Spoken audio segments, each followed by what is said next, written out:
What's up, everybody? Welcome back to another episode of the Arnies. We are three Iron Man wannabes hoping to make sense of the DC universe this time around. I'm Matt Johnson, and Susan Sarandon has reached an all-time low. I'm Keith Baker, and I want Uncle Rudy and I to drive our tacos together. And I'm Austin Terry, and I never would have thought Georgia Lopez would be in the superhero universe. But thank God, if you ask me. On today's show, we're returning to the DC universe, but we don't know if this is the DC Extended Universe or the new James Gunn DC universe. It's all really confusing, but honestly, who cares? Today, we're talking about Blue Beetle. An alien scarab chooses college graduate Jaime Reyes to be its symbiotic host, bestowing the teenager with a suit of armor that's capable of extraordinary and unpredictable powers, forever changing his destiny as he becomes the superhero known as Blue Beetle. All right, guys. Well, I'm super excited. Let's get into this. Austin and Keith, I just want to know, did you care about this movie or this project going in? And of course, let us know your non-spoiler thoughts on Blue Beetle. Austin, I got to start with you because I know, or at least I assume, you're coming a bit hot today. Yeah, I cared a lot about this movie when it was first announced. I'm a big Blue Beetle fan. I think he's a really interesting character. I particularly love the Jaime Reyes version of the character. So I was excited that this superhero was coming to the big screen. And then I saw footage, and I saw more trailers, and then the DCEU did a reset, and my interest and level of caring about this movie significantly dropped. I was expecting it to be pretty terrible, and just jumping right into it, I would say it's the same level of quality as Black Adam. So if you like Black Adam, you'll probably like Blue Beetle. I personally did not like Black Adam, so I did not like this movie. Oh, okay. I did think Xolo Maridueña was great in the role, and that's probably the only positive I can give to the movie. The story they chose to tell around Jaime Reyes I found particularly baffling. The way they use the Scarab in the Blue Beetle suit is really disappointing to me. The Scarab really should be its own character, and it kind of just feels like a piece of technology in this movie. The villains I could have given two shits about. This movie feels like something that would have come out in 2001 and probably been a hit, just like Black Adam, but we're so far into these superhero universes now that this story didn't do anything new to me. So yeah, pretty big letdown for me. Really could care less. It's losing money at the box office. We need a hard reset of this entire universe. Wait, so Austin, you're saying that... So let's just think, if Blue Beetle had come out in 2001, are you saying that this would have been the worst thing to happen in 2001? Yeah, there would have been two main things I look back on and remember at all times where I was. It would have been where I was when the Twin Towers went down and where I was when I saw Blue Beetle. Wow, interesting. That's the perfect transition. Keith, how did you like Blue Beetle? Yeah, I mean, I guess my expectations were close to none. I think I only saw one trailer, but I was excited to see Xolo because I love him in Cobra Kai. I don't know anything about Blue Beetle. I don't think I've even heard of the comics or his character from the DC universe. So I had no idea what to expect. But going into it, I had a good time. It's definitely not going to be one of my highlights in the DC universe, whether it's the old one or the new one that's starting up. But as far as just a movie in a story contained on its own, overall, I think it was fun. The action was okay. Nothing out of this world. The family aspect of it was really sweet and funny. Yeah, overall, I think I just had a fun time. That's the best way I can put it. I didn't blow me out of the water by any means, but I wasn't let down by it either. It was a good, fun 2 hours. So that's where I'm at. Yeah, I was really excited as well. Like Austin mentioned going into this, I'm a big fan of the Blue Beetle character. And like Austin, when I say that, I'm mainly talking about the Jaime Reyes version. I feel like that's kind of the one to watch. That's really the interesting one. I don't think Dan Garrett or Ted Kord are really that interesting. But Jaime Reyes is great. Particularly love the Young Justice version of the character. So I was just excited that we were getting a movie. It was going to be something different. I was excited about like the Latin American, representation that we would be getting. Cause it's like, oh, that'll be interesting. Kind of like a family focused thing. Let's do that. And I think ultimately I kind of come down more on Keith's side where I was like, I had a good time. I thought it was fun. I don't think it's a very good movie, but I definitely don't think it's bad. And there wasn't anything that was like particularly offensive or super boring or anything. I definitely have some issues with it. I think the visuals are kind of strange here and there. It doesn't look great. I think it's kind of telling the movie was originally going to be an HBO Max exclusive. And then they were like, oh, let's actually put it out in theaters. And you can kind of tell that maybe this was like a lower budget movie originally. But yeah, I don't know. I just had a good time. I loved the family aspect. I thought Xolo was like really great. And I am excited to like hear, it sounds like that regardless of what changes are going on at DC, and whether or not you like this movie, it sounds like they will be bringing him back as Blue Beetle in the future, which is exciting because I thought he was really good. But yeah, I don't know. I mean, it's very tropey. It's very cliche. The villains are like literal garbage. It's like, guys, it's 2023. Can we give a villain like anything interesting to do? And the answer is no in Blue Beetle. But I enjoyed it, and maybe it was because I just had heard like some negativity going in, not from Austin specifically, just like, you know, like general sentiment. But then I went in and I was like, that was fun. So maybe it's like a matter of like I had low expectations and I ended up enjoying it. I don't know. It's not great, but I actually would recommend it. I had a nice time in the theater. I thought it was fun. I have two big issues with the movie. The one is really the use of the scarab. It really let me down. It's just not a compelling. It should be its own character, and it's really not in this movie. And the other thing is, I know we don't need everything to be super connected, but this story is almost like too far on the self-contained level to me, where there's like literally no impact from this story. It just kind of felt pointless and a waste of time. So I really could have cared less about the villains and like the central plot line of this story.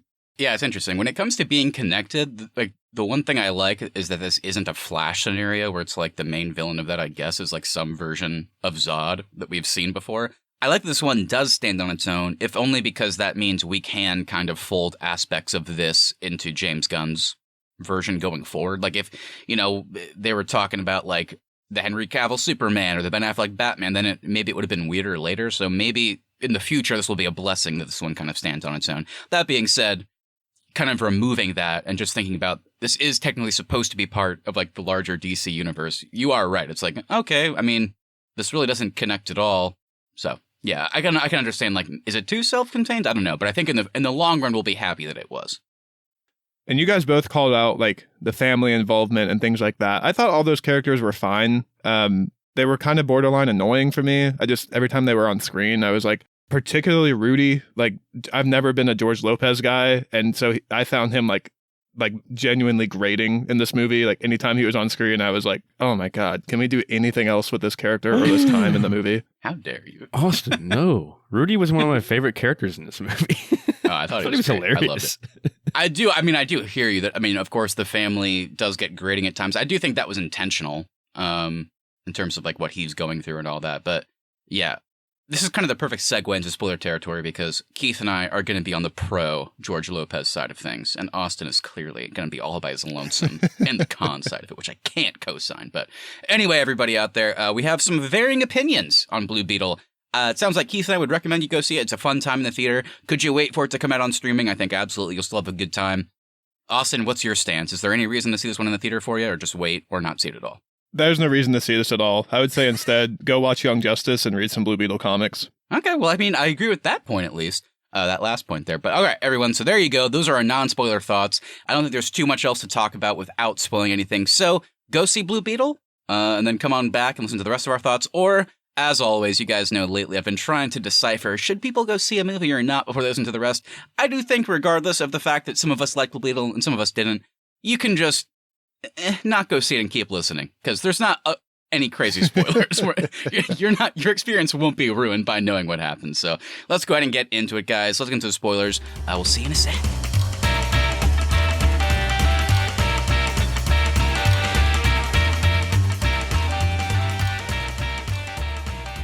All right, everybody, welcome to spoiler territory for Blue Beetle. Austin and Keith, as always. Let's start off with some cast and crew talk.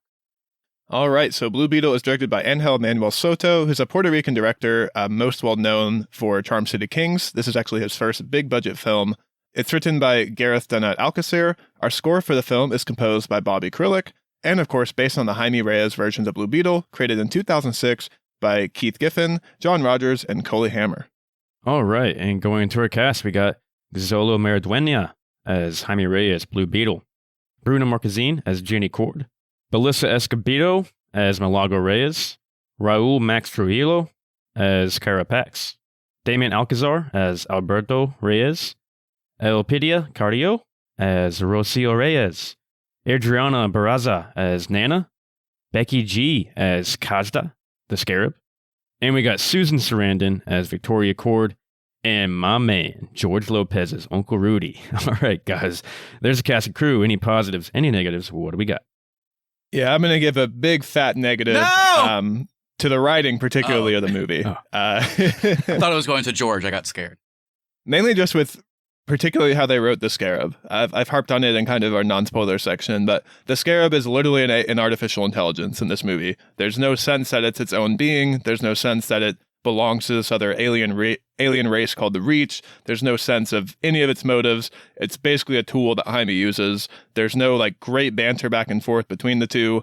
Everything about the Scarab was particularly disappointing to me, and it's so important to the Blue Beetle character that it was a huge letdown in the movie for me. Yeah, I can agree with some of that. Because I didn't know anything about Blue Beetle going into this, I was definitely confused about how it worked. It felt like more like a Jarvis than it did like an actual host. Yeah, it's basically the Iron Man suit. But then whenever you're going through the whole science aspect throughout the movie, it's like it's got itself in all of his cells throughout his body. It was like, okay, then why are they giving it this robotic voice? And yeah, I don't know. It didn't feel as symbiotic as they kept saying. Or as they made it out to be.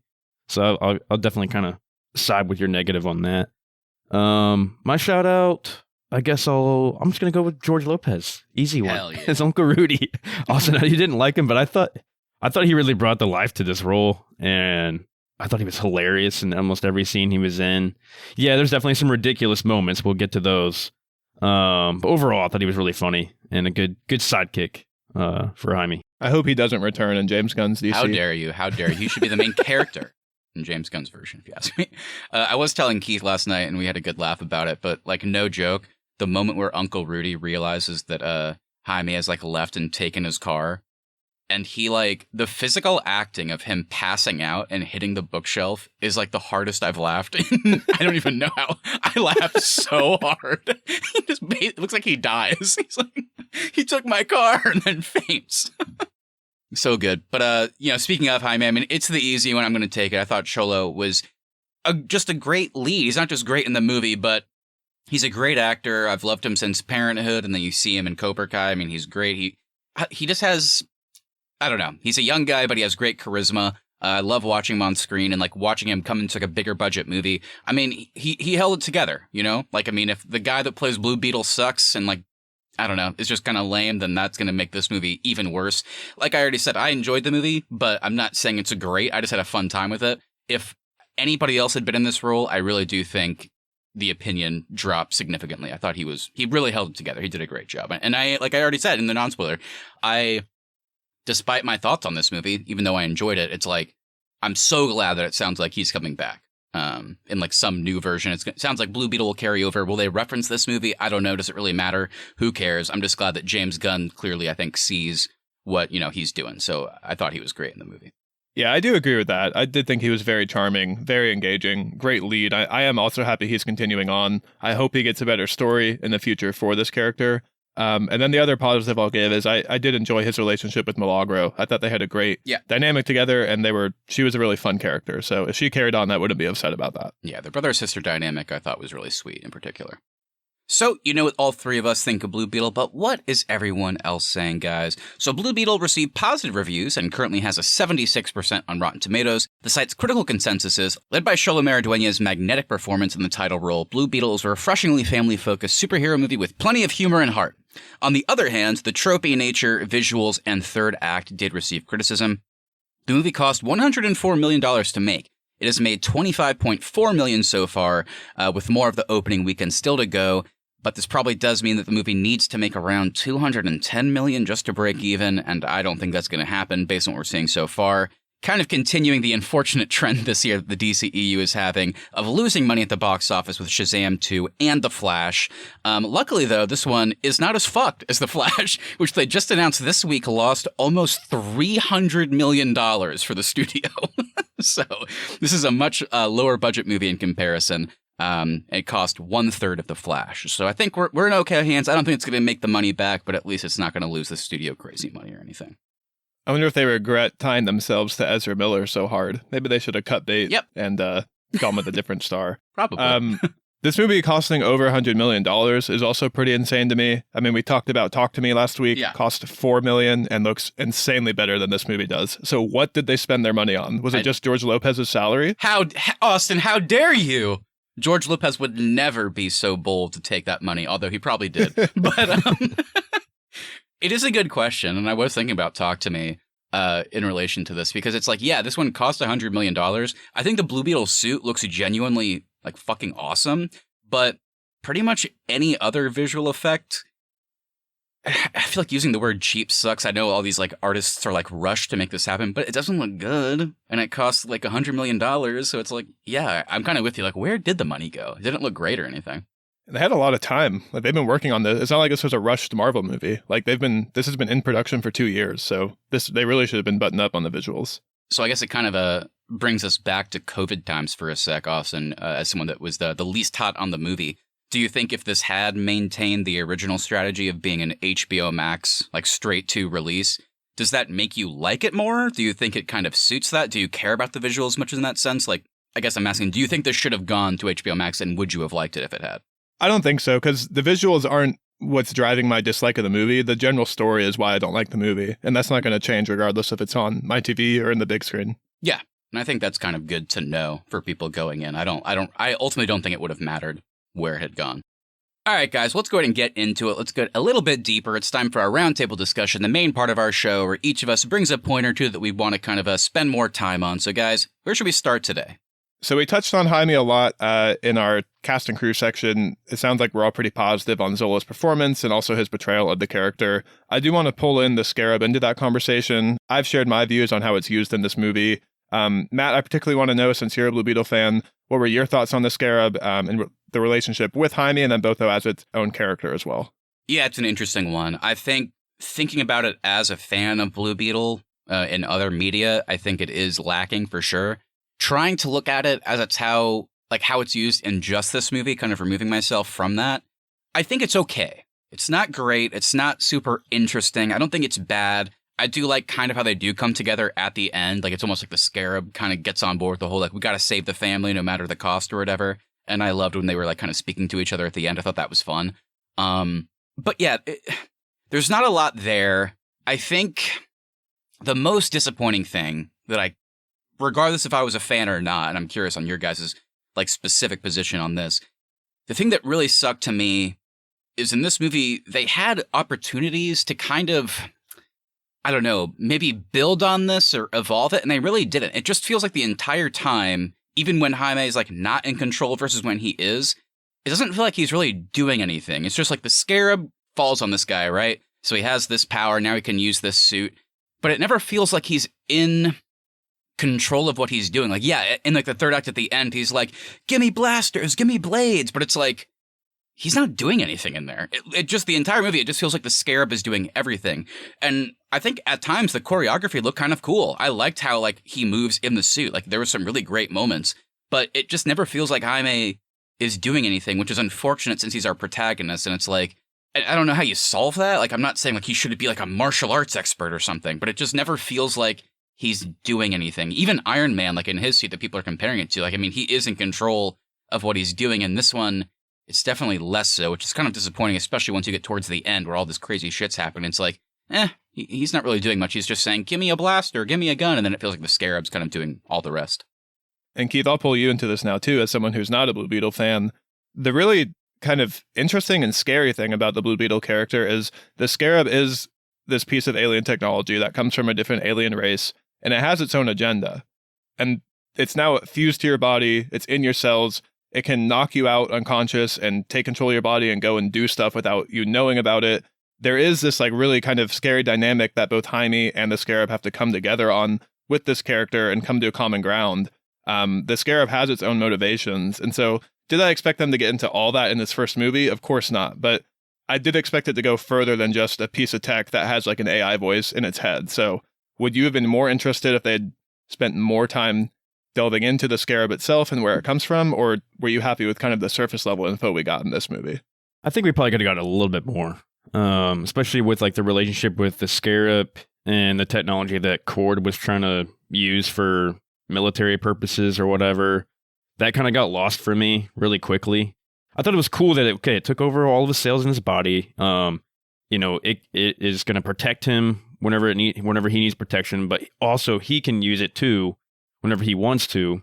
And then you have like the AI voice too. So it's like, okay, now, like you said, this sounds like a Iron Man suit now, where it would have been cooler if it would have been like maybe a more subtle voice, like something like kind of like Venom, maybe in a way. The voice should be in Jaime's head. Yeah. It's not like a piece of tech that talks to you like Jarvis does, like in the helmet can, like Iron Man does. Like it should be internal, and he has like these internal monologues and debates and fights with the Scarab, and you kind of don't get any of that. Like there's really no arguing with the Scarab in this movie, and I did kind of want that too. I agree with that. Again, like I said, like trying not to be like a Blue Beetle fan and just watching the movie, I think it works okay. But I am with you, Keith. That's exactly kind of where I'm at too. It's just like making it like explicitly saying that it's alien in origin, and then it comes down and it's just an AI voice is strange. And it's no like I'm not shading Becky G's like voice work here. I thought it sounded good. I liked the way it sounded, but I'm just like, why did we even put like a robotic voice on top? Whatever effect you put onto her voice work, why did you do that? Like it would have been, I think, a lot better if it was just literally her voice, like without any kind of robotic sound. Because it's like, you say it's alien, but like it just sounds like the helmet goes on and now he can talk to it, which is weird. Yeah, because it should be able to talk to him whether he's in the suit or not. Yes. Which you mentioned too, Keith, because you're like, this is weird because like they again also show and say explicitly that like this is bonding to your body. So it's like it doesn't matter if the suit is on or not. Like, shouldn't I still be talking to it, or there's still stuff going on in the movie? The movie says a lot of things, but then they don't really follow through with it. It's like, it's bonding to your body, you have an alien on you. And then he can only talk to it when the suit is on and it's just a robot voice. I do hope there's like kind of an Aquaman thing here where the first time we saw Aquaman, they were like creating air bubbles in the ocean to speak in. And then when we actually saw the real movie, they were just speaking underwater. Like, I hope the next time we see Jaime, they fix this and they make it seem more organic and more natural. Yeah. To that point, it's like, yeah, I think some of the Scarab stuff doesn't work. I did get kind of like a fun, like I had a good time at the end whenever they do come together, despite not liking a lot of the Scarab stuff. But in the third act, whenever they kind of come together to save the family, I thought that was fun. It was cute, and I enjoyed it, and I wanted to see more. But again, just to reiterate, we're talking about the protagonist as well. The reason this movie works is whenever the suit isn't on, Xolo just does such a great job of being kind of a fish out of water, like, protagonist. Like, kind of like, this happened to me. I don't know why this happened to me. I didn't mean for this to happen to me. This fucking sucks. This is scary. But I also, I guess, need to make use of these powers to protect the people around me. And all that stuff is great. And all his interactions with the family, with his friends, with Jenny, for example, kind of like a burgeoning like crush and love interest. Like, all that stuff is so good. So it's like, yes, I did have disappointments with how the Scarab was used and how like kind of their back and forth like kind of played out in particular. But at least when the suit is off, he's so good. So it kind of, I guess, softens the blow, if that makes sense. And I think even when the suit is on, the best scene in my mind in the movie was when the Cord Company raids his family's house and he shows up to protect them. Oh, yeah. That's where I think you really see Xolo's acting ability with how emotional he gets. And it is, because he's in the suit at the time, it is just kind of like the black box on his face. So I liked that's my favorite sequence of events, because you have the father, of course, having health issues. You've got the military coming in. He's trying to fight them off. I really enjoyed all that. That was like the heart of the movie scene for me. Like, that's the best sequence of events I can point to in this film. Yeah, I really like that scene a lot. You guys mentioned it earlier that maybe the effects could have been better, but I would say I'm really interested in seeing more, and I did like what we're able to see, I guess, as far as like the abilities of the suit. Did it compare okay to like the comics that you guys knew about previously? And then as far as the effects goes, was there any moments that did look good for you? I thought the abilities were fine. For like a surface level intro, I thought it was fun. I'm excited to see him kind of get more powerful and get more comfortable in the suit in the future. I did think the moment with like the anime sword was pretty fun and it played well on screen. I did like the gun with that, like had like staple bolts that like kind of trapped people down. Thought that was cool. Beyond that, it's not like those two moments I think were the best. Everything else did feel very surface level for me. So I'm hoping they get kind of more creative with it in the future. Yeah, obviously based on the powers they set up, they could do more in the future. But, whether or not I was a fan, I'm kind of with Yuki. I think it looked really cool. I enjoyed what the suit can do. I liked the nature of making blades that quick and the blasters and the various guns or whatever. And I'm also with Austin. it doesn't matter what media Blue Beetle's in. I just always love the look of like the two handguns popping up and then like shooting. I always describe it the way you did. It's like it's almost like big blue staples pop out and like trap people. It just looks cool. So I love seeing that. Do I need to see like more in the future? I don't know. I was kind of happy with this. I mean, I think they could get more creative maybe in the choreography or how they use these current abilities. But again, it kind of goes back to what I was saying earlier. I think if they just make it seem like Jaime has more control of what he's actually doing in the future, that's all I would really need. But I was pretty happy with the actual abilities themselves. And even though some of the visuals were goofy looking, some of them didn't look finished or whatever it may be, I still thought a lot of the fight sequences were pretty cool. The third act obviously is very tropey. It kind of just feels like Blue Beetle. Oh, now he's fighting a red beetle. But like there was still some cool action moments, I thought. You know, you're still getting some cool stuff in there. So the action wasn't like a huge detractor for me by any means. Yeah, I want to jump into the scenes with Jenny at Jenny's dad's house. And we find out a little bit more origin of the Blue Beetle there too. And some of this gets lost for me too. So I guess her dad this was not Blue well Beetle. Explained. Yeah, I guess her dad was Blue Beetle previously because Uncle Rudy was like, "Your dad was Blue Beetle." It's like, oh, there was another one. I didn't realize he that. was Blue Beetle, but he never was able to access the suit.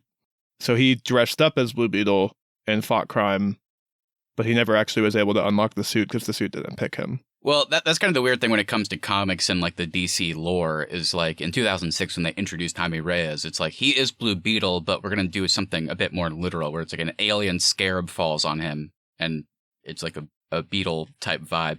Like Ted Kord, when he was Blue Beetle, he literally just put on a suit that we see in the movie. And he is like, you know, using like various technology that he creates that we also see in the movie that the family uses at the end. So that was his vibe as Blue Beetle. That's how he was a superhero. So Jaime Reyes is Blue Beetle, but it's also very different where it's like, no, he has like alien tech on him. So they are connected. Like it is like a mentor-mentee relationship. But like, yeah, Ted Kord was just a guy in a suit that like had like kind of like some future tech. And they tried to explain it in this movie. And yeah, so it was kind of weird. So it didn't bother me that it's like, oh, Ted Kord had the scarab, but he couldn't open it. Because that's kind of how it goes in the stories. But it's just also like, man, this is not working in a 2-hour movie. Just like, because they even did further. They were like, well, actually, the original Blue Beetle was this guy, Dan Garrett. And then he gave it to his student. It's like, what? Wait, hold on. You're doing this really fast. And then Uncle Rudy's like, I love Blue Beetle. And you're like, oh, okay. So yeah, Blue Beetle was a thing. So yeah, your mind's just fucking racing the entire time. So it wasn't enough time to really flesh it out in any meaningful way. All we really need to know is that Jenny's dad disappeared. He didn't die. He's just gone for some reason. And I don't know. And he still has a bat cave, I guess. Yeah, this whole sequence I thought was pretty terrible. It just raised more questions too of like, okay, if you never actually saw the suit, how did you model your suit after the Blue Beetle scarab and just like weird things like that. The other thing too is the kind of fun thing about Blue Beetle, particularly when he's with the younger Justice League members, is everybody else has a mentor or older superhero they can go to, except Jaime. Jaime is just kind of stuck with his suit. So having like seeing that explored would have been more interesting how he has like kind of nobody to train him except the suit. I know that's tough to do without like other superheroes around you, but there was a lot lacking, I thought, in this scene. And the fact that he just has like his own Blue Beetle cave, I was like, this is dumb. He's like literally, they're pretty much in the Wayne Manor. Like it just felt very like too close to Batman for me. Yeah, I agree. I mean, they did a good job of setting up Jaime to kind of be his own person, right? And then like this suit kind of falls into his lap and he has to deal with it. And it's like, how the fuck is he going to deal with this? But like, he's going to rise to the challenge because that's the kind of guy he is. But then you're right. It is a bit conflicting that then he runs into Jenny Kord and it's like, well, hey, actually, I have my dad's mansion. I have access to it. And he actually used to be Blue Beetle. So here's all these weapons and help. And it's like, okay, I mean, I understand what you're going for, but it would have been kind of cool to see him kind of figure it out for himself. And maybe that kind of goes back to the issue I was talking about earlier with like the scarab. It's like a lot of Jaime's issues in this movie is just the scarab doing it for him, it seems like. It's just he's a guy in a suit. And in this case, it's also like, hey, do you want to go to my papa's like Blue Beetle cave where here's all these like tech and these guns that will help you? It's like, oh, okay. Like it would have been nice to see him try and figure it out for himself. Yeah, there's a lot of like just leaps of convenience in this movie just to get Jaime to the next action scene. Yeah. And did you guys like the like Blue Beetle flying ship that like looks like something out of Watchmen? I thought that was the dumbest thing I've ever seen. I thought it was funny that Uncle Rudy knew how to operate it. Well, he's a techie guy. Yeah. Yeah, I mean, it did remind me of Watchmen. I don't know. I thought it was fine. I guess it made us, get the family involved in the third act. I didn't really care. It did look stupid though.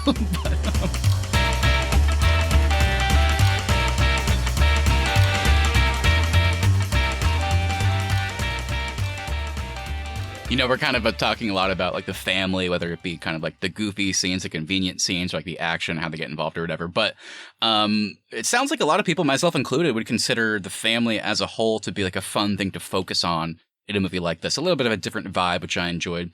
So like, I mean, did you guys have any standout scenes whether it be like emotional or funny, whatever it may be, when it came to like having, Jaime is the main character, but his family, his big family around him really do play important roles? For me, no. Like I said, I thought the best scene was when Blue Beetle shows up to protect the family, but then when they actually like go to the island too, I was like, why are they here? Like, I get that Nana used to be a revolutionary, but like that could have been explored more. I felt like instead they just like give her a chain gun and set her loose. The only dynamic I really enjoyed was the brother sister, like we touched on. Everything else, I was kind of like, yawn. I mean, we get the same like Black Panther deal between Jaime and his dad where they like go to a spirit realm and he can accept himself. Like a lot of this just felt like stuff we've seen before, which is kind of disappointing too. Yeah, I would agree with you. The second half of the whole family aspect was kind of whatever. I did like the first half of the family though, especially opening up and him becoming the Blue Beetle in front of him. I thought was cool. Yeah, and when the director said like, this is going to be a superhero who's out to his family. The whole family knows about it, like leading into the movie. I was like, that's a cool idea. Yeah. But then when they actually like took them to the final fight scene, for that I was like, this is dumb. Why they're just in danger? Why are they here? No, yeah, I agree with you on that. That was stupid. But yeah, I did like the different take that he's out in front of his family instead of like the normal like secrecy of being a superhero. Because that does get old after a while with certain origin stories. So I thought that was cool. And then like put the whole like Latin culture on it too. Like Latin culture is very family oriented. They go with each other everywhere, and I like that. Like they went with him to his job interview. So good. I like that too. That was fun. Yeah, I mean, I hear you guys. I mean, like, especially in the third act inclusion of a family, it is stupid and goofy. But I also think this movie as a whole is kind of stupid and goofy. So like, I think they did a good enough job setting up like this is a close knit family. Nana just lost a son. The rest of the family loses a husband and a father. And it's like, Jaime's also now gone. We're going to go after him. Like, is that stupid? Yeah. But you know what? Hey, calling back to my last negative, at least we have Jenny Corden in her mansion full of guns and a ship. So you know what? We're going to load up. So now we have a way to fight back. But ultimately, I thought it was kind of fun. I like that stuff. But yeah, all the family stuff worked. And I hear what you're saying. It's like, is it tropey? Is it cliche? Have we seen this all before? Yes. But it still hit. I don't know. I think Austin is ultimately right. I do think the scene that really does stand out in this movie is like Jaime's like, I gotta force the suit to come on. I'm gonna fly home and protect them. And like those people are literally going there to like kill him, and he's not there. So like Susan Sarandon's like, all right, we'll kill the family. It's like, Jesus. I thought that scene was pretty emotional. His dad like not getting shot, I guess how you would expect, and like calling back to the heart issue that he has. I found that to be a very emotional scene. He couldn't do anything about it as he's being pulled away.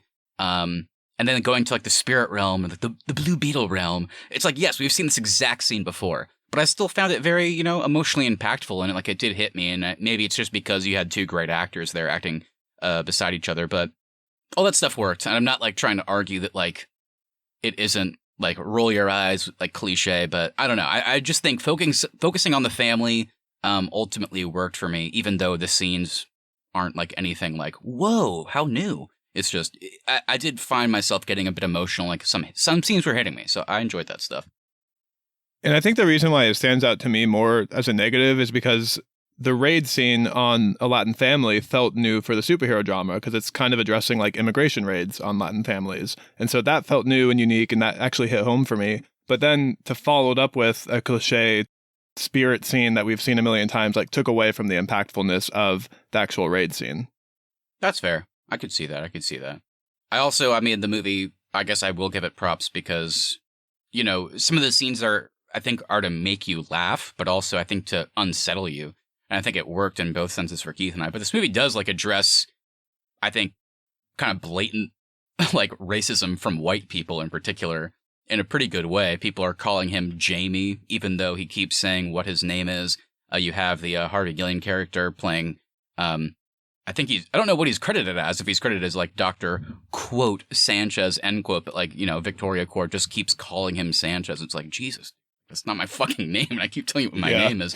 So some of that stuff I think is to make you like kind of laugh or feel uncomfortable. And I thought that was some good stuff in there. So like, kind of your point, Austin, it's like they are doing and tackling some good issues, especially for like a genre as big as this. But you are right. Then when you kind of like follow it up with like certain like really tropey shit, it kind of makes you go, maybe you forget about how powerful that stuff could have been, even though it did work for me. But I hear what you're saying. It almost feels like it's not willing to let you sit with more of the harder stuff. It just wants to get you back to the fun superhero movie. And I even liked when they were addressing like gentrification and they're going to lose their home to more wealthy people and things like that. Like all that stuff I thought was like, oh, this is interesting. It's grounding. It's making me care about Jaime. And then we have Nana wielding a chain gun a few minutes later. So it's like these two don't go hand in hand. Down with the imperialist. Shoot the shit out of people. Speaking of Susan Sarandon saying Sanchez over and over. Oh my God. Let's jump into Susan Sarandon as, what's her name? Victoria? Who cares? Victoria Court, I guess. And then you have Carapax as her heavy. Carapax is the Guatemalan, not refugee, but he was like a soldier in Guatemala, right? That was injured, and she took him in. And he was like forced to be a child soldier, which would have been more interesting to explore. But instead, they wrap it up in 2 minutes. They literally did. It's like, wow, this character could have been kind of cool. I always feel like whenever you have characters that are supposed to be the heavy like that, it's like we're not supposed to know much about them. It's just that they can fight really good. We see that in so many movies, especially action movies. You got like James Bond, especially comes to mind. With Dave Bautista? I mean, that's a great example of exactly what I'm talking about, yeah. But with him, I was excited because I was like, okay, so this is a heavy, but they're going to subvert our expectations by actually giving us a backstory. And Austin is not exaggerating. It's like, we're supposed to, I guess, care about this murderer because he has a locket with a picture of his wife and daughter in it that they show us like once or twice. And then they give us his backstory in a very weirdly placed flashback very quickly. It's like, this is a very weird resolution to the villain. And don't get me started on Susan Sarandon. I told Keith this the second we walked out. I was like, Susan Sarandon is one of our all-time great actresses. And we often talk especially about... for sci-fi. Oh, yeah. And we often talk about in movies where it's like, hey, you hired a great actor or actress to play a character that has nothing to them. So it's like, I really wish I could come on this podcast and say that, Susan Sarandon did a great job playing a bland character. This is her worst performance she has ever given. It's like, holy shit, there's a fucking robot AI voice actor in this movie, like, doing the Scarab voice. Somehow Susan Sarandon was more robotic. She's just like, hello, like, go get me that Scarab. It's like, I feel like I'm giving more emotion right now.